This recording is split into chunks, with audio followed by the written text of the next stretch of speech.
Bhopal NHRC को शिकायत मिली है कि मुरैना व शिवपुरी की सरकारी अनुदान प्राप्त मदरसों में 500 से ज्यादा हिंदू बच्चों को मुस्लिम धर्म की शिक्षा दी जा रही है।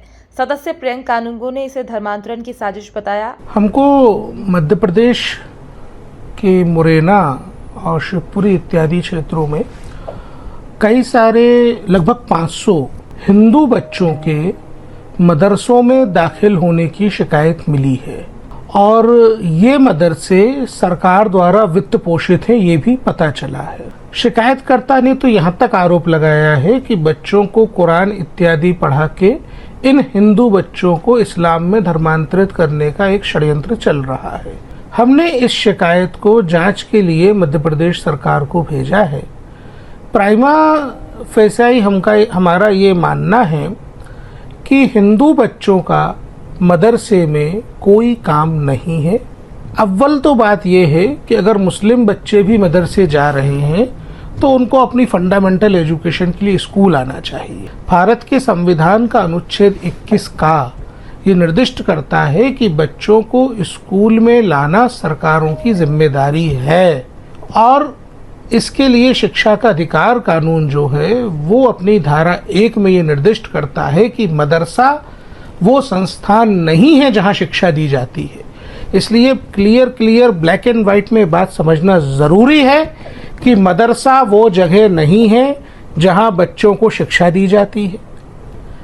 मदरसे में अगर मुसलमान बच्चे भी हैं तो उन्हें स्कूल में दाखिल होना चाहिए मदरसे की पढ़ाई के साथ। आयोग ने मध्य प्रदेश सरकार को नोटिस भेजा है। बीजेपी ने कार्यवाही की मांग की। देखिए, जो मानव अधिकार आयोग के पास जो शिकायत आई है, मैं समझता हूं मानव अधिकार आयोग उस पर कठोर कार्रवाई करेगा, लेकिन मध्य प्रदेश सरकार और शिक्षा विभाग भी कठोर कार्रवाई करेगा। किसी को भी जबरन दूसरे धर्म के ज्ञान देना और उनके मदरसों में बुलाकर उनको पढ़ाना, ये न्याय उचित नहीं है और इसलिए वहां हम कोशिश करेंगे कि जिला शिक्षा अधिकारी और कलेक्टर को मध्य प्रदेश सरकार निर्देश देगी कि वहां की क्या परिस्थिति है और कितने बच्चे जा रहे हैं, कौन मुल्ला मौलवी इनको डराकर शिक्षा दे रहा है या कोई प्रलोभन देकर शिक्षा दे रहा है, और ऐसे जो भी मदरसे कर रहे हैं उनमें ताले लगा दिए जाएंगे। कोई भी मदरसे ऐसे नहीं चलेंगे जो सनातनी या हिंदू बच्चों को या जैन बौद्ध या सिख बच्चों को वहां पर जो है दूसरे धर्म की इस्लाम की तालीम दी जाए, कभी कतई बर्दाश्त नहीं की जाएगा। कि वहीं कांग्रेस ने आयोग की भूमिका पर सवाल उठाए।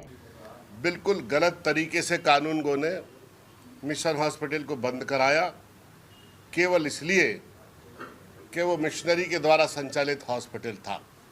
मैं ये कहता हूँ कि कानूनगो की जो भी भूमिका है उसकी इंक्वायरी होना चाहिए, उसकी जांच होना चाहिए और ऐसे व्यक्तियों को मानव अधिकार आयोग का सदस्य बनाया गया है, इसका पुनर्मूल्यांकन होना चाहिए, इसका अवलोकन होना चाहिए और सुप्रीम कोर्ट के एक जज को बैठालकर उनकी समस्त भूमिका का अवलोकन होना चाहिए कि किस तरह के लोग हमारे सोसाइटी में समाज के सौहार्द को, शांति को, रोजगार को, लोगों के चिकित्सा सुविधाओं को, लोगों की शिक्षा सुविधाओं के साथ किस तरह का खिलवाड़ कर रहे हैं, इसकी जांच होना चाहिए।